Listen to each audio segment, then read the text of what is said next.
So, who are the people of Taiwan? It's one of those questions that seems simple on the surface, but the answer is just so much more complex and honestly, really fascinating. Today, we're going to peel back all those layers of history and really get to know the rich mix of cultures that call this incredible island home. Okay, so right off the bat, let's look at the modern picture. You've got 70% of the population who are Haklo, and another 15% who are Hakka. Now, both of these are distinct Han Chinese groups with their own dialects who started arriving centuries ago. Then, you see that 13% who are called mainlanders. That's from a much more recent wave. And finally, look at that small but incredibly important 2%. Taiwan's indigenous peoples. This chart right here, this is kind of where our story ends up, but the real journey is figuring out how we got these numbers in the first place. Exactly. How did this very specific mix of people end up on this one island? To get to the bottom of that, we have to go back in time. And I mean way, way back.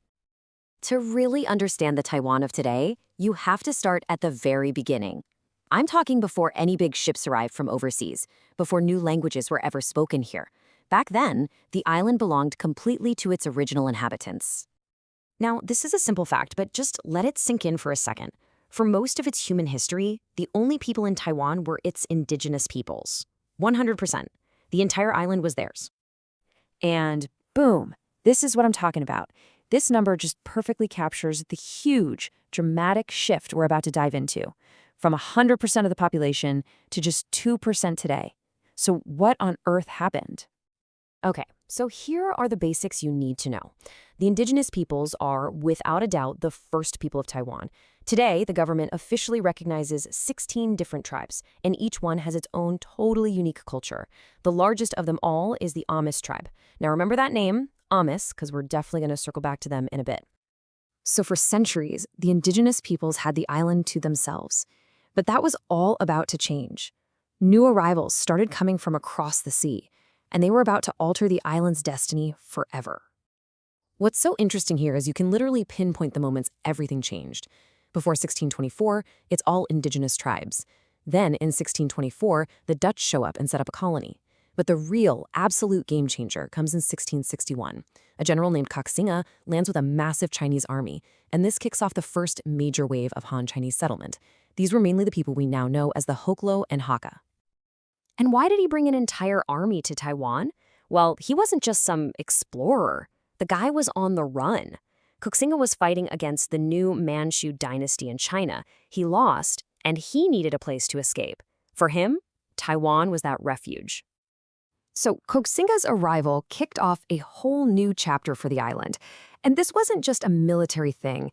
It was the start of a massive cultural and demographic shift that would eventually forge a whole new kind of Taiwanese identity.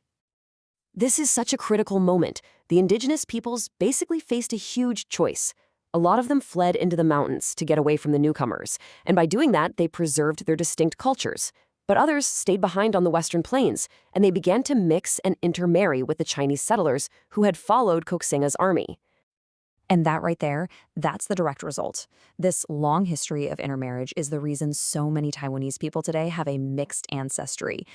People who might identify as Haklo or Hakka often have indigenous roots way back in their family tree. It's a fusion that started hundreds of years ago. Okay, so we've got the indigenous people and we've got the descendants of those early Chinese settlers. The final piece of our population puzzle clicks into place in 1949. After being defeated in the Chinese Civil War, the nationalist government and millions of its followers retreated to Taiwan. This huge wave of arrivals is what created that mainlander group we saw in the chart at the very beginning.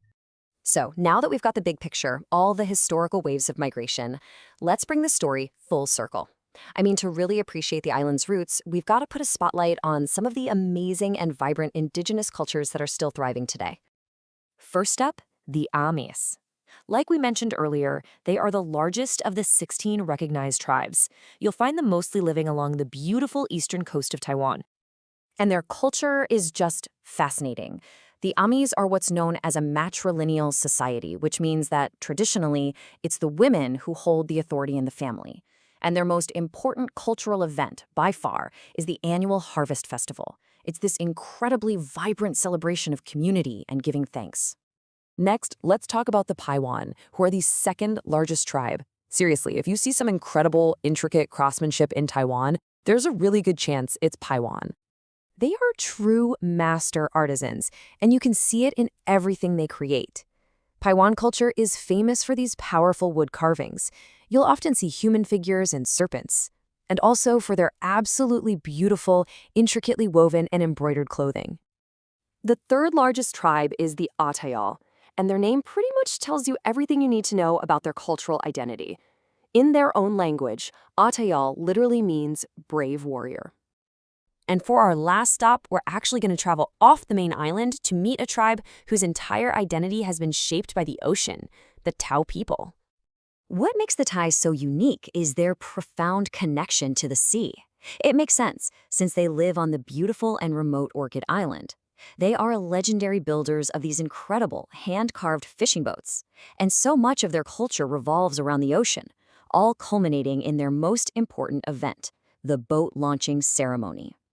So, from the island's very first peoples to all the waves of arrivals that came after, the story of Taiwan is really a story of constant mixing, of fusion and reinvention. And that kind of leaves us with one last big thought. In a place that's been defined by such a dynamic, shifting history, how does this ongoing fusion of cultures continue to shape the very idea of what it even means to be Taiwanese today?